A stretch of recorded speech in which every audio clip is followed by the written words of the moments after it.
Hvala što pratite naš kanal. Balkanka Serbika zna. Lajkujte i pretplatite se na naš kanal. Znate li zašto se u crkvu nosi novac? Ovo je jedini pravi odgovor i ima veze sa bogaćenjem.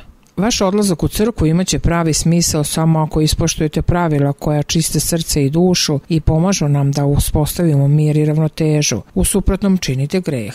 Prvi uslov da bi čovek uopšte prišao svetoj crkvi jeste da se sa svima pomiri. Čemu približavanje Bogu ako ste zavađene s nekim i u srcu nosite makar i zrno mržnje prema drugom čoveku. Takođe, kao što niko od prijatelja ne idete praznih ruku, tako ni u crkvu ne valja ići bez ičega. Sveća, novčić, čaša vina, šta god možete.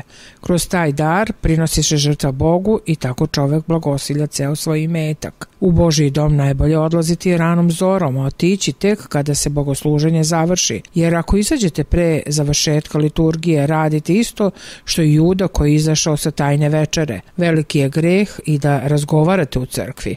Po ulasku u crkvu muškarci treba uvek da stanu na desnu stranu, a žene na levu. Nedeljom i praznikom u vreme svete liturgije nije dopušteno da se priprema jelo, jer je to veliki greh.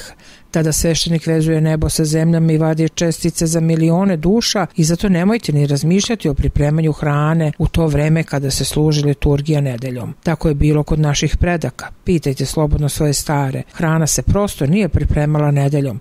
Kada sveštenik završi liturgiju, svako odlazi kući i ne treba da se zaustavlja, a naročito ne treba da se osvrće sve do svojih vrata. Izvor srbijadanas.com. Hvala što pratite naš kanal. Balkanka Serbika zna. Lajkujte i pretplatite se na naš kanal.